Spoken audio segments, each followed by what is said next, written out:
ಈ ಹಿಂದೆ ಧಾರವಾಡ ಪಾಲಿಕೆ ಸಹಾಯಕ ಆಯುಕ್ತರು ಹಾಗೂ ಸದ್ಯ ಬೆಳಗಾವಿ ಪಾಲಿಕೆಯಲ್ಲಿ ಕೆಲಸ ನಿರ್ವಹಿಸುತ್ತಿರುವ ಸಂತೋಷ್ ಆನೆಶೆಟ್ಟರ್ ಅವರ ಧಾರವಾಡದ ನಿವಾಸದ ಮೇಲೆ ಲೋಕಾಯುಕ್ತ ದಾಳಿಯಾಗಿದೆ. ಈ ಹಿಂದೆ ಧಾರವಾಡದಲ್ಲಿ ಕರ್ತವ್ಯ ನಿರ್ವಹಿಸುತ್ತಿದ್ದ ಸಂದರ್ಭದಲ್ಲಿ ಕಟ್ಟಡ ಬಿದ್ದ ಪ್ರಕರಣಕ್ಕೆ ಬೆಳಗಾವಿಗೆ ವರ್ಗಾವಣೆ ಮಾಡಲಾಗಿತ್ತು. ಈಗ ಏಕಾಏಕಿ ಇಂದು ಬೆಳಗ್ಗೆ ದಾಳಿ ನಡೆಸುತ್ತಿರುವ ಲೋಕಾಯುಕ್ತ ಅಧಿಕಾರಿಗಳ ಪರಿಶೀಲನೆ ನಡೆಸಿದ್ದು ಪ್ರಮುಖ ದಾಖಲೆ ಪತ್ರಗಳನ್ನು ವಶಕ್ಕೆ ಪಡೆದಿದ್ದಾರೆ ಎನ್ನಲಾಗುತ್ತಿದೆ.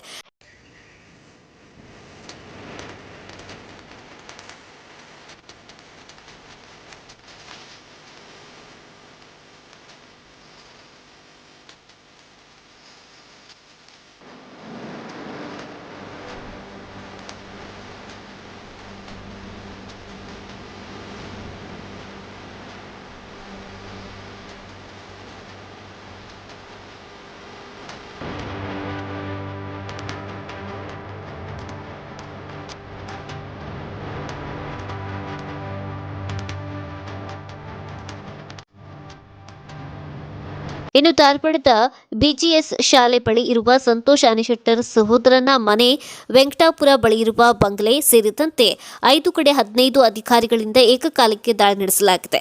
Lokayukta SP Satish Chitaguppi, DSP SM Ragi ನೇತೃತ್ವದಲ್ಲಿ ಈ ದಾಳಿ ನಡೆಸಲಾಗಿದೆ.